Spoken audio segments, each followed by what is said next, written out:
¿Cómo están, chicos? Buenos días. Iniciamos ahora con el capítulo 15 de nuestro curso CISSP.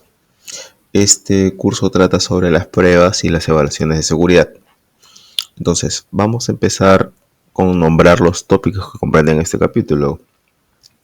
Que el primero es construyendo un programa de evaluación y pruebas de seguridad. El segundo, que es realizando la evaluación de vulnerabilidades. El tercero, que es probando el software. Y el cuarto, que es la implementación de procesos de gestión de seguridad y recolección de datos de procesos de seguridad. Entonces vamos a desarrollar el primer tópico, que se divide en tres partes: Security Testing o pruebas de seguridad, Security Assessment o evaluación de seguridad y Security Audits o auditorías de seguridad. En este primer ítem, ¿sí? Las pruebas de seguridad verifican que los controles funcionen correctamente e incluyen análisis automatizados, pruebas de penetración asistidas por herramientas y esfuerzos manuales. Estas pruebas deben realizarse regularmente, considerando factores como la disponibilidad de recursos, criticidad de los sistemas, sensibilidad de la información y riesgos de ataques. Las estrategias de pruebas pueden combinar pruebas automatizadas frecuentes con pruebas manuales de vez en cuando. Además, es crítico revisar cuidadosamente los resultados para garantizar el éxito de las pruebas, lo cual puede involucrar revisiones manuales o también automatizadas, siempre poniendo foco en todos los problemas que puedan aparecer. Las evaluaciones de seguridad son revisiones exhaustivas de la seguridad de un sistema. Un profesional de seguridad de la información realiza una evaluación de riesgos para identificar vulnerabilidades y recomendar soluciones.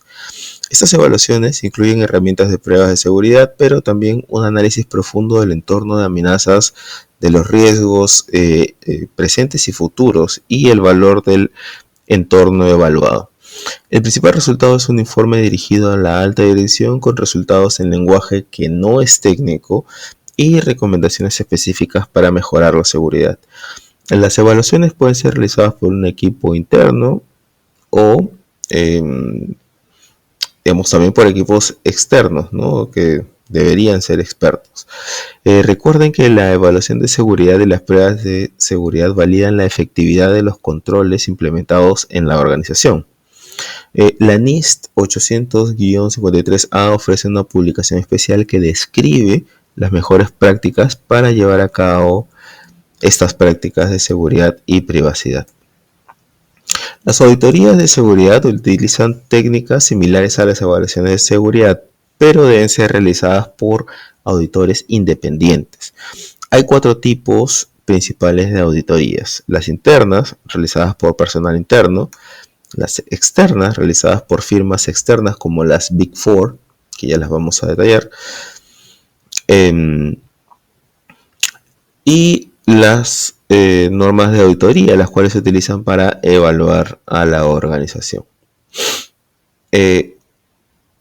Las auditorías internas, realizadas por el personal de auditoría interna de una organización y normalmente dirigidas por las áreas internas también de la organización.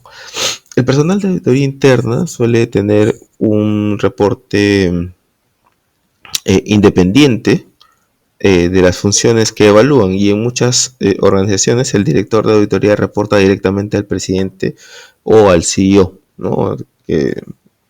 o al que dirige la mesa directiva. Las auditorías externas son realizadas por una firma de auditoría externa, valga la redundancia. Estas auditorías tienen un alto grado de validez porque los auditores no tienen un conflicto de intereses con la organización. ¿Sí? Las organizaciones grandes suelen utilizar a las llamadas Big Four, que son firmas que realizan auditorías, ¿no? Como las que estoy detallando aquí en pantalla, ¿no? Ernst & Young, Deloitte, Pricewaterhouse y KPMG. Estas auditorías son generalmente aceptadas por la mayoría de los inversores y entes gubernamentales. Las auditorías de terceros, que son realizadas por o en nombre de otra organización. Por ejemplo, un organismo regulador podría iniciar una auditoría de una organización regulada. Otro ejemplo sería cuando la organización quiere validar su cumplimiento, quiere validar el cumplimiento de un estándar como PCI, ¿sí? Lo que podría hacer sería iniciar una auditoría con un tercero utilizando un QSA, que es un asesor de seguridad calificado para este fin. El estándar internacional ISAE 3402 establece un marco común para que las organizaciones realicen una evaluación externa en lugar de múltiples evaluaciones de terceros, compartiendo el informe resultante con sus clientes. Este informe es conocido como reporte SOC. ¿Sí? Y ahorita vamos a detallar estos tipos de reportes. Acá comparto el cuadro con las auditorías relacionadas y con los tipos correspondientes. Como les comenté en el capítulo 1, esto es de suma importancia que lo conozcan de cara al examen. ¿Sí? Estoy presentando aquí un resumen, pero para entrar un poco en el detalle, los informes SOC 1 son auditorías de los controles internos de una organización de servicios que se centran en la seguridad de los estados financieros y contables. Es decir, se centra en informes financieros porque evalúa controles internos de empresas que afectan los estados financieros de sus clientes, como el pago de la nómina o la contabilidad. No está orientado a seguridad como tal, sino a la precisión y confiabilidad financiera. Un ejemplo para ser más claro es la empresa RIMAX Seguros en Perú, que maneja pagos y pólizas de seguros. Entonces, un reporte SOC 1 garantiza que los procesos internos de RIMAC no afecten negativamente los informes financieros de las empresas que contratan sus servicios. Es decir, si RIMAC cobra $500 por la prima de un siniestro, la empresa que tiene contratado los servicios de RIMAC también debe tener contabilizado ese monto. Los controles en este caso aseguran que RIMAC le cobró realmente los $500 a su cliente. De esta forma, aseguran la precisión de los informes financieros de RIMAC Seguros en este caso. El SOC 2 se centra en controles de seguridad, confidencialidad, integridad y disponibilidad de datos, y sus resultados son confidenciales. Respecto a los controles, debo decir que se centra en si los controles son los adecuados y si son efectivos. Es decir, si los controles escogidos realmente son los que necesita la organización y si realmente ayudarán a proteger a la organización ante un ataque. El SOC 3 es similar al SOC 2, pero sus resultados se comparten de manera pública. Respecto al tipo 1, analiza cómo están diseñados los controles en un momento específico. Y finalmente, el tipo 2 examina la efectividad de los controles, pero durante un periodo de tiempo, ¿sí? Ofreciendo de esta forma más confianza. Cuando se realiza una auditoría o una evaluación, el equipo debe estar claro sobre qué norma evalúa la organización. El estándar provee la descripción de los controles que se deben cumplir y la idea es evaluar que la organización cumpla con la implementación de dichos controles. Un marco común para realizar auditorías es COVID, que describe los requisitos comunes que las organizaciones deben tener en cuenta respecto a sus sistemas de información. Además, también la ISO 27001 y la ISO 27002 son ampliamente utilizadas. La ISO 27001 describe un enfoque estándar para establecer un sistema de gestión de seguridad de la información, mientras que la ISO 27002 ofrece detalles más específicos sobre los controles que debe utilizar. El siguiente tópico en la guía es realizar la evaluación de vulnerabilidades. Realizar estas evaluaciones son de las tareas más importantes. El escaneo de vulnerabilidades y las pruebas de penetración brinda al equipo las vulnerabilidades que tienen actualmente sus sistemas, los cuales deberán contar luego con un plan de remediación. En este subítem muestro los estándares que son más utilizados para evaluar e identificar la gravedad de las vulnerabilidades en los sistemas. El primero es CVE, que es un sistema de identificación estándar para vulnerabilidades de seguridad conocidas. Cada vulnerabilidad tiene un identificador único, lo que facilita el intercambio de información sobre las vulnerabilidades entre herramientas y organizaciones. CVE no es una organización, sino un sistema de identificación gestionado por Mitre Corporation. Las vulnerabilidades son registradas por investigadores de seguridad, proveedores de software y organizaciones de seguridad que envían informes a Mitre. Cualquier proveedor o entidad puede consultar la base de datos CVE de manera gratuita a través de su sitio web. No se requieren pagos mensuales para acceder a la información, ya que la base de datos es pública. Luego tenemos CVSS, que es un sistema utilizado para calificar la gravedad de una vulnerabilidad en función de su impacto y en función de la facilidad de explotación.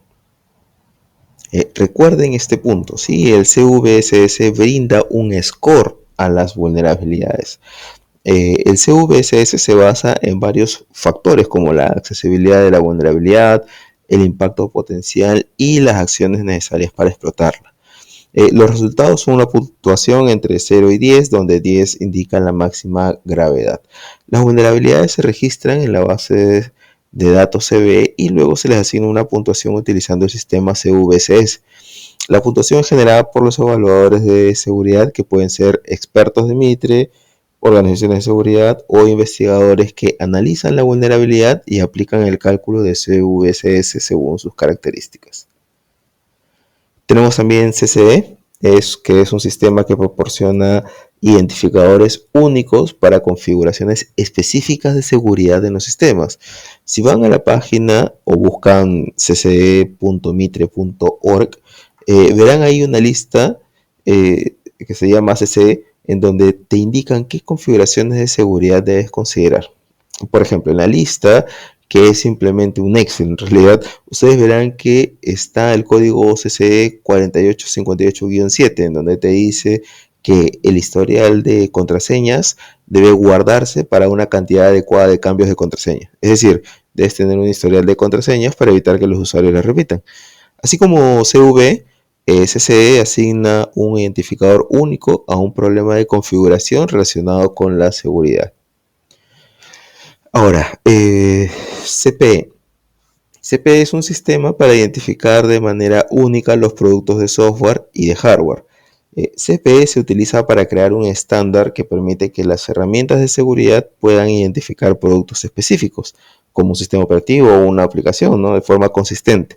CPE se usa en herramientas de seguridad para identificar de manera consistente qué versión específica de Windows está siendo utilizada en un entorno, por ejemplo, lo que permite hacer evaluaciones de seguridad precisas para esa versión.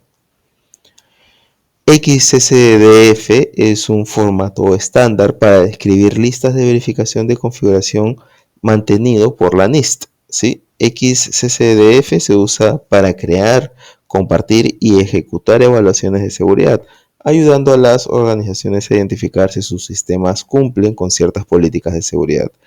XSDF utiliza un formato estructurado o un checklist para describir cada una de las acciones o configuraciones de seguridad que deben ser verificadas en un sistema. Este formato incluye tanto la condición a verificar, por ejemplo, si un servicio está habilitado, si una política está aplicada, así como también incluye la acción recomendada en caso de que la configuración no cumpla con el estándar deseado. En resumen, XSDF solo describe qué debe comprobarse y cómo corregirlo. Y finalmente, OVAL, que es un lenguaje abierto para describir vulnerabilidades, configuraciones y otros aspectos de la seguridad de los sistemas. OVAL se usa para definir de manera estándar cómo evaluar y reportar el estado de seguridad de un sistema, facilitando la automatización de evaluaciones de seguridad. Bien, este sub-item se divide en 4 apartados, que son Network Discovery Scanning, Network Vulnerability Scanning, Web Vulnerability Scanning y Database Vulnerability Scanning. El escaneo de descubrimiento de red, o Network Discovery Scanning, utiliza una variedad de técnicas para escanear un rango de direcciones IP en busca de puertos abiertos. Los escáneres de descubrimiento de red no investigan las vulnerabilidades de los sistemas, pero proporcionan un informe que muestra los sistemas detectados en una red y la lista de puertos que están expuestos a través de los firewalls de red y también de los servidores que se encuentran en el camino de red entre el escáner y el sistema escaneado. Los escáneres de descubrimiento de red emplean muchas técnicas diferentes para identificar puertos abiertos en sistemas remotos como la herramienta Nmap, tal como muestra en este ejemplo, ¿no? En donde se tienen dos puertos, el 23 para conexiones Telnet y el 5900 para VNC, que no deberían estar abiertos ya que suponen una exposición innecesaria del sistema. El RFC 1918 es un documento que define un conjunto de direcciones IP privadas utilizadas en redes internas. Estas direcciones no son ruteables a través de Internet, por lo que hacer pruebas directamente esas IP requiere tener los accesos correspondientes. Este tipo de escaneos tienen diferentes formas de identificar puertos abiertos. Algunos de los que se mencionan en la guía son los siguientes. TCP Sign Scanning, conocido también como Half Open Scanning. Lo que hace este escaneo es que envía paquetes de sincronización o sign a los puertos del target para saber si están abiertos. Si están abiertos, obviamente recibirá una respuesta. TCP Connect Scanning abre una conexión completa con el target en un puerto específico. Este escenario se genera cuando el usuario que escanea no tiene privilegios elevados, a diferencia del anterior que sí necesita permisos de administrador. TCP ACK Scanning envía paquetes con el flag ACK a los puertos del objetivo sin esperar una conexión. Su propósito es determinar si los puertos están filtrados por un firewall o no. Si se recibe un paquete RCT, quiere decir que el puerto no está filtrado. UDP Scanning realiza un escaneo utilizando UDP buscando servicios UDP activos. Christmas Scanning, este tipo de escaneos envía paquetes Finish, Push y Urgent con los flags activados, como un árbol de Navidad con las luces encendidas, ¿no? Si el puerto está cerrado, el sistema responde con un paquete reset. Si está abierto o filtrado, no hay respuesta. La herramienta open source más utilizada es Nmap para realizar el descubrimiento de estos puertos abiertos. Para mostrar un ejemplo de Nmap de manera rápida, en el recuadro 1 está la información de la IP del server al que se está escaneando. En el cuadro 2 se empieza con el descubrimiento de los puertos que están abiertos o cerrados. En el cuadro 3 están los servicios de los puertos que la herramienta encontró. ¿Sí? Entonces, como verán y podrán deducir, el servidor tiene un puerto SSH abierto, algo que no debería estar expuesto porque porque es un servicio en realidad para la gestión del servidor. Por otro lado, podemos también entender que el servidor no permite conexiones no encriptadas, ya que no tiene, o mejor dicho, ya que tiene el puerto 80 del servicio HTTP cerrado. También se puede apreciar que hay un servicio HTTPS abierto y que si colocas la IP de ese servidor en un navegador, probablemente te muestre una página web. De esa manera, el atacante podría seguir realizando más pruebas dirigiendo sus ataques a lo que ya sabe que está expuesto.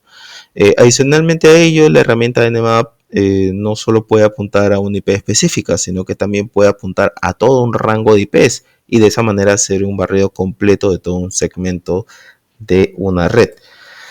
Bien, ahora vamos con los escaneos de vulnerabilidad de red que van más allá del escaneo que vimos anteriormente. No se detienen en la detección de los puertos abiertos, sino que continúan investigando en busca de la presencia de vulnerabilidades conocidas. Las herramientas que utilizan contienen bases de datos con miles de vulnerabilidades conocidas, junto con pruebas que pueden realizar para identificar si un sistema es susceptible a cada vulnerabilidad en la base de datos del sistema. En algunos casos podrían presentarse los famosos falsos positivos, donde se indica que existe una vulnerabilidad, pero realmente no es una vulnerabilidad. Pero aún puede ser el caso que no se reporte ninguna vulnerabilidad y realmente sí se tenga. A eso se les llaman falsos negativos. Lo que estoy mostrando en pantalla es el detalle de un ejemplo de una vulnerabilidad crítica y qué información se mostraría en una herramienta de escaneo. ¿Sí? La descripción de la vulnerabilidad, ¿no? La IP, el ID de la vulnerabilidad, la herramienta utilizada, incluso una recomendación para solucionar dicha vulnerabilidad. Por defecto se corren escaneos no autorizados para simular ataques reales o tener un escenario igual al de un atacante, pero obviamente no permite evaluar todas las posibles vulnerabilidades. Sin embargo, para tener mayor detalle y probar todos los escenarios, así como reducir los falsos positivos, se corren escaneos autorizados en modo read-only para obtener información de la configuración del target. Les dejo aquí una lista de puertos y servicios que se encuentran detallados en la guía oficial, ¿no? Como el número de puertos que utiliza un servicio FTP, SSH, TNT, SMTP, etcétera, etcétera. Si bien OWASP tiene una lista de qué herramientas podrían ser utilizadas, según la guía hay herramientas como OpenBus que está teniendo un alto crecimiento debido a su facilidad de uso y por ser de código abierto. También está Aircrack NG, que es una herramienta que se utiliza para realizar evaluaciones de pruebas del cifrado y otros parámetros de seguridad de las redes wireless. Se puede utilizar junto con herramientas de monitoreo que puedan identificar dispositivos no autorizados en la red. Respecto a las vulnerabilidades en web, a menudo los atacantes intentan explotar vulnerabilidades relacionadas a inyecciones de código como SQL injection, cross-site scripting, etcétera, ¿no? Ya que intentan encontrar fallas en el diseño de estas aplicaciones. Va un poco más allá de intentar pasar a través de un firewall, ya que un firewall te puede detener si la fuente no está permitida dentro de sus reglas. En este caso lo que intenta un atacante es utilizar una aplicación permitida e inyectar o intentar inyectar un código para obtener información del servidor. Los ataques de cross-site scripting y SQL injection los veremos a detalle en el capítulo 21. Las herramientas para escanear vulnerabilidades web son herramientas especiales que rastrean las aplicaciones web en busca de vulnerabilidades conocidas. Tienen un papel importante en cualquier programa de ciberseguridad porque pueden descubrir fallas que no son visibles para los escáneres de vulnerabilidad, los que acabamos de ver hace unos minutos, ¿no? Cuando se ejecuta un escaneo de una aplicación web, la herramienta examina la aplicación web utilizando técnicas automatizadas que manipulan las entradas y también otros parámetros para identificar vulnerabilidades. Luego, la herramienta proporciona un informe de sus hallazgos que a menudo incluyen también técnicas sugeridas para remediar vulnerabilidades. Aquí una lista de buenas prácticas respecto a este tipo de escaneos, ¿no? Hay que escanear todas las aplicaciones cuando comiences a realizar análisis de vulnerabilidades web por primera vez. Esto podría detectar problemas en aplicaciones también heredadas. Escanea cualquier aplicación nueva antes de moverla al entorno de producción por primera vez, ¿sí? Escanea cualquier aplicación modificada antes de que los cambios en el código pasen a producción. Escanea todas las aplicaciones de manera recurrente. También, ¿sí? Los recursos pueden ser limitados, por lo que algunas aplicaciones serán más prioritarias que otras. Por ejemplo, podrías escanear con mayor frecuencia las aplicaciones web que interactúan con información sensible en vez de hacerlo en aplicaciones que no trabajan con este tipo de información. Alguna herramienta que puedes utilizar sería Nikto, por ejemplo. Aunque hay muchas más, ¿no? Como Burswitch, por ejemplo, ¿no? Además, otro tema es que Nikto no se nombra como parte de las herramientas utilizadas en este tipo de escaneos en el desarrollo de este ítem, pero lo he visto como opciones de respuesta en las preguntas de práctica, ¿sí? A partir de eso es que lo agrego aquí. Por otro lado, ante un anuncio de una vulnerabilidad de día 0 o 0 day, lo primero que debería realizar un profesional de la seguridad es identificar las versiones del sistema operativo de los servidores y los números de versión que han sido afectados utilizando un escáner automatizado. Las bases de datos almacenan parte de la información más sensible de una organización y son uno de los objetivos más solicitados por los atacantes. Aunque la mayoría de las bases de datos están protegidas del acceso directo externo por firewalls, WAF, etc., las aplicaciones web actúan como un portal hacia esas bases de datos. Los atacantes pueden aprovechar estas aplicaciones para lanzar ataques directos, ¿sí? Como inyecciones de SQL, ¿no? Hacia estas bases de datos. La herramienta SQL Map es la más usada para realizar ese tipo de escaneos. Sin embargo, SQL Map no identifica el sistema operativo de una víctima. Ojo con eso, por favor. Muestro aquí una imagen que obtuve de la página web sqlmap.org. Bien, las organizaciones deben adoptar un flujo para gestionar las vulnerabilidades, ¿no? Los pasos básicos son los que muestro en pantalla. ¿Sí? Como la detección, que es la identificación que se genera a partir de los escaneos de vulnerabilidades que hemos visto, como la validación también, que es confirmar que realmente existe la vulnerabilidad y no sea un falso positivo, y la remediación, que se refiere a las acciones que se deben tomar para mitigar dichas vulnerabilidades y también priorizar las que tienen un nivel de criticidad mayor, es decir, las que tengan un nivel crítico son las que deben ser más priorizadas, perdón, ya que pueden ser explotadas y el impacto puede ser bastante grande. Las pruebas de penetración requieren una mayor atención, más allá incluso del escaneo de vulnerabilidades. La NIST 800-115 define el proceso de pruebas de penetración en 4 fases, que son las que muestro en pantalla. La planificación del test incluye un acuerdo sobre el alcance y las reglas de compromiso, asegurando que el equipo de prueba y el equipo que lo gestiona estén de acuerdo y que el test esté autorizado. Ojo, lo más importante es que el test esté autorizado. Con reglas de compromiso me refiero al límite que tendrán las pruebas y los métodos que se utilizarán para realizar dichas pruebas. Por otro lado, es importante indicar cómo la data será guardada y enviada, ¿sí? Debido a que si cayera en malas manos podría ser un problema crítico para la organización. La fase de descubrimiento implica la recolección de información y el análisis de vulnerabilidades utilizando herramientas manuales y o también automatizadas, realizando de esta manera el reconocimiento de la red para identificar puertos abiertos. En la fase de ataque se usan herramientas manuales y automatizadas también para intentar explotar vulnerabilidades detectadas. Y finalmente, la fase de reporte resume los resultados y hace recomendaciones para mejorar la seguridad del sistema. Acá consideren que también se puede realizar la evaluación del riesgo de las vulnerabilidades encontradas. ¿Sí? Muchos de los pentesters utilizan Metasploit para automatizar algunos de sus ataques para evitar consumir tiempo en pruebas rutinarias o comunes. Además tenemos BAS, que son plataformas que buscan automatizar algunos aspectos de las pruebas de penetración. La plataforma BAS no realiza ataques reales, sino que lleva a cabo pruebas automatizadas de esos controles de seguridad para identificar deficiencias que puedan indicar la necesidad de actualizaciones o mejoras en los controles.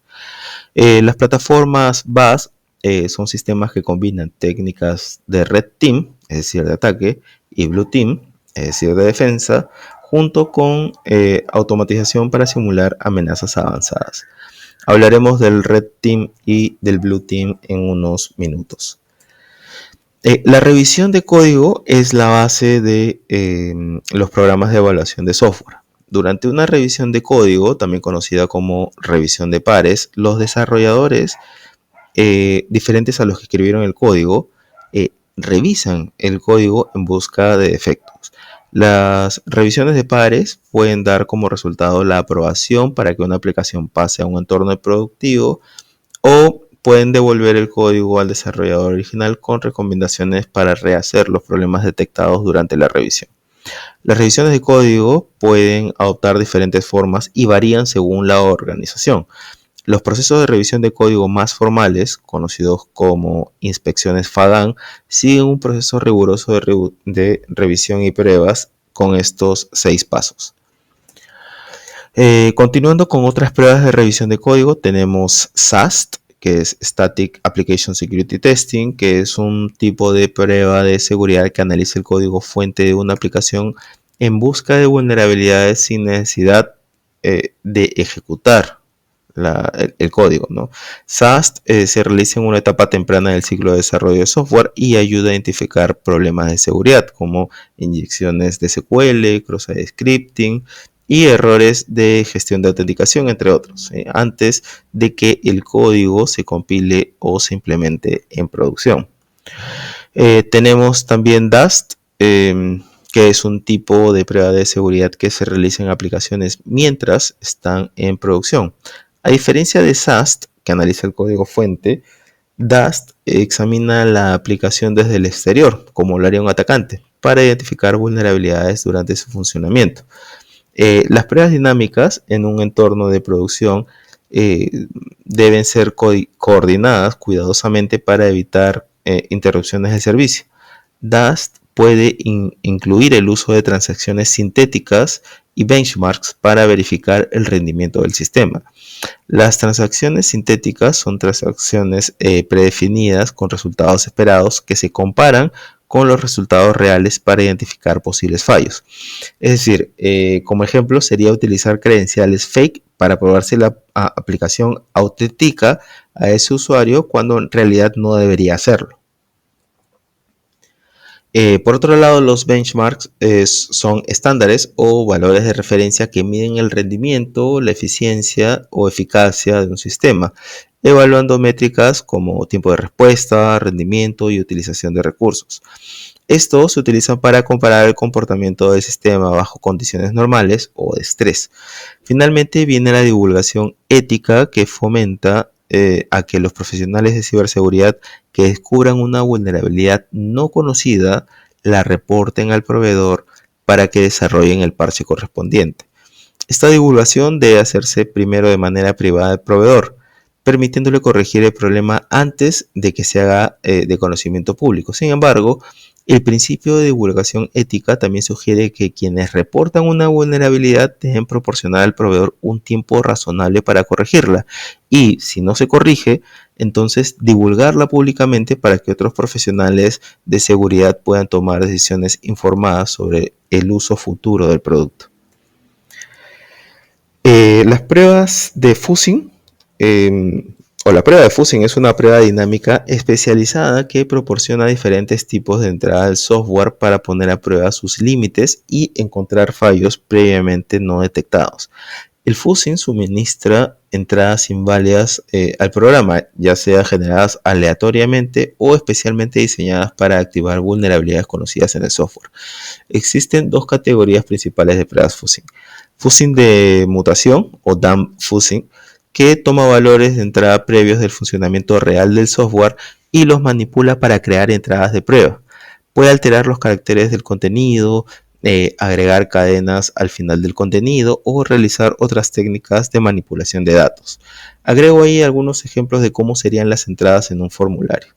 También está el fuzzing generacional o intelligent fuzzing, que desarrolla modelos de datos y crea nuevas entradas de pruebas basadas en la comprensión de los tipos de datos utilizados por el programa. Agrego ahí un par de ejemplos también de qué se podrían o cómo serían, ¿no? Las entradas que se podrían utilizar para realizar las pruebas, ¿no?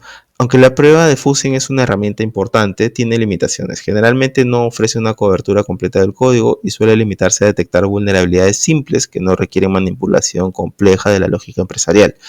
Por esta razón, la prueba de fuzzing debe considerarse solo una herramienta dentro de una suite de pruebas.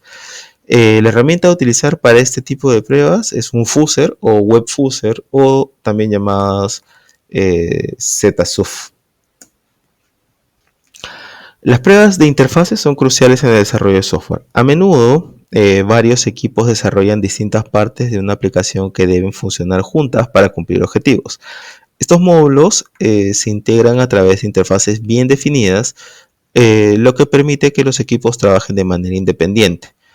Las pruebas de interfaces evalúan el desempeño de los módulos respecto a las especificaciones de la interfaz, asegurando que funcionen correctamente cuando todo el desarrollo esté completo. En el ejemplo que muestro en pantalla, se envía un request a una API con datos válidos, ¿sí? La respuesta debe ser exitosa. En el segundo ejemplo, se envía un request con datos inválidos. La respuesta debería contener un error indicando que los datos están incompletos o algo similar. A eso hacen referencia con asegurar que ambas partes, en mi ejemplo una pasarela de pagos, interactúen correctamente según las especificaciones de la interfaz, identificando errores antes de la integración total. Hay 4 tipos de interfaces que deben probarse. Las APIs, la interfaz de usuarios, la interfaz de red y las interfaces físicas. Respecto a las APIs, muchas veces están expuestas, ¿sí? Por lo que los desarrolladores deben estar seguros que están cumpliendo con todos los requisitos de seguridad. Las interfaces de usuario o UI, por sus siglas en inglés, incluyen testear las interfaces gráficas y también incluyen las del tipo de líneas de comando y deben asegurarse de que funcionan adecuadamente. En las interfaces de red, las pruebas deben validar la robustez de la conexión, velocidad de transmisión, protocolos de seguridad, autenticación, manejo de errores, y de esta manera asegurando la integridad y confidencialidad de los datos en entornos distribuidos, aunque pueden no ser específicos de las pruebas de software, sino de las interconexiones que realizan. Y finalmente las interfaces físicas, ¿sí? Que son usadas en aplicaciones que controlan maquinaria u objetos físicos. Las pruebas son críticas debido al riesgo potencial en el caso de que fallen. Por otro lado, los testers realizan pruebas de abuso para evaluar la vulnerabilidad del software ante estos riesgos conocidos. Dejo en cada uno de lo que estoy detallando algunos ejemplos para que vean a lo que me refiero. Por otro lado, las pruebas son esenciales en el desarrollo de software, pero es imposible probar completamente un software, ¿no? Debido a las múltiples formas en que puede fallar o debido a las múltiples formas en las que puede ser atacado. Los encargados de las pruebas realizan un análisis de cobertura de pruebas para estimar el grado de pruebas realizadas sobre el nuevo software y se utilizan 5 criterios comunes bajo los siguientes cuestionamientos, ¿no? Respecto al branch, saber si se ha ejecutado cada declaración if bajo todas las condiciones de if y else, ¿no? En condition, la pregunta sería, ¿no? ¿Se ha ejecutado cada prueba lógica en el código bajo todas las entradas? ¿No? En el function, la pregunta sería, ¿no? ¿Se ha llamado y se han obtenido resultados de cada función en el código? En la parte de loop, la consulta sería algo así, ¿no? ¿Se ha ejecutado cada bucle en el código bajo condiciones que hagan que el código se ejecute varias veces, solo una vez o ninguna vez, ¿no? Y en la parte de statement, la consulta sería, ¿se ha ejecutado cada línea de código durante la prueba? ¿No? Entonces, esos son los cuestionamientos que se deberían realizar.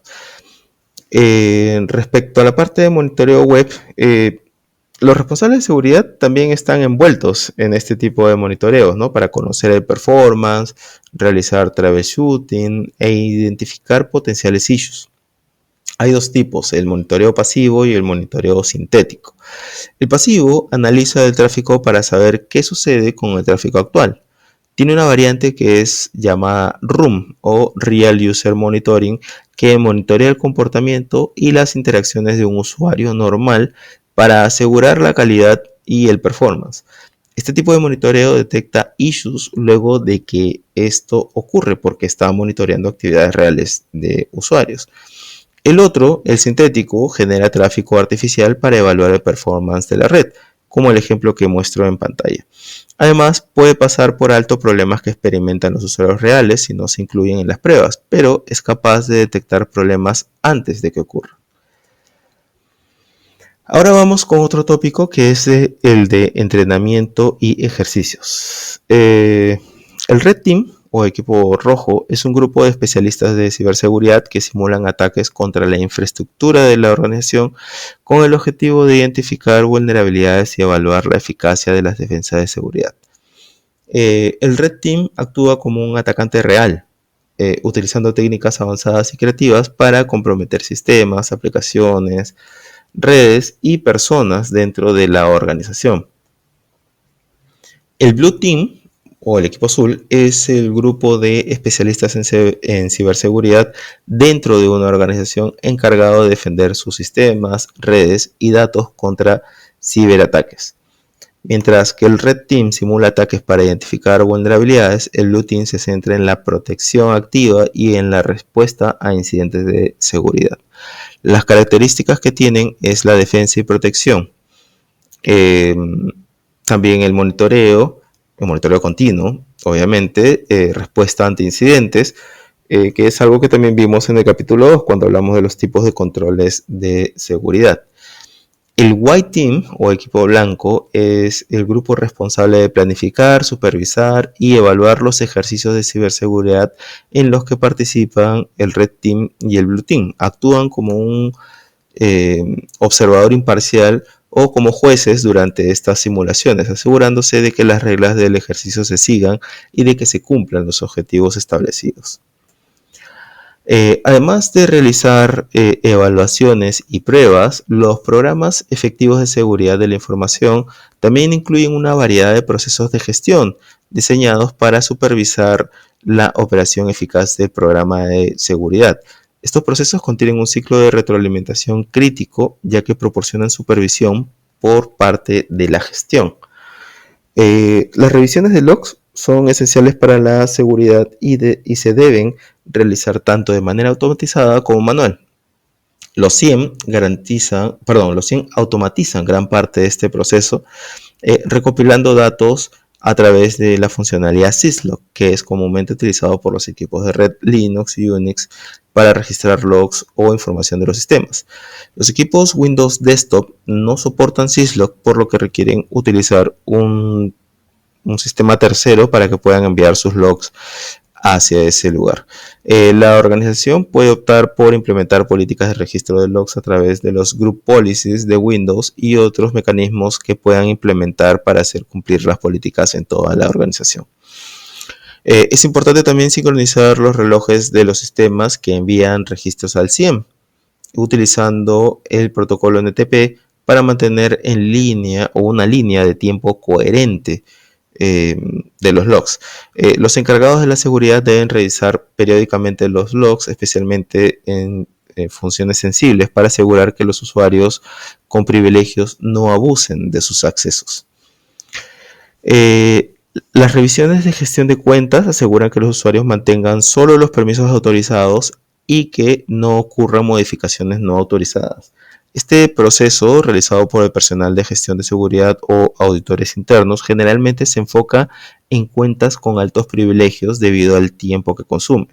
Un ejemplo incluye la comparación de listas de usuarios con accesos privilegiados y los derechos asignados para garantizar que los usuarios autorizados, para que solamente los usuarios autorizados tengan acceso. En caso de limitaciones de tiempo, se puede usar una herramienta aleatoria para verificar la correcta asignación de permisos. Hablamos de BCP en el capítulo 3, en caso quieran darle una repasada. Y también vamos a hablar del DRP en el capítulo 18.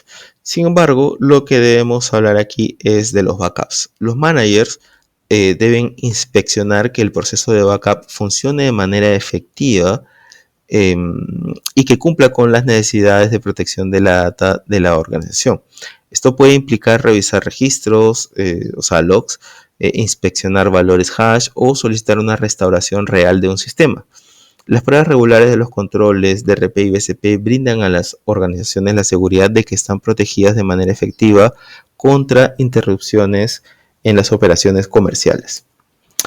Y finalmente, los managers también deben monitorear continuamente indicadores clave de desempeño y riesgo, como el número de vulnerabilidades abiertas, el tiempo para resolverlas, las cuentas comprometidas y los fallos de software.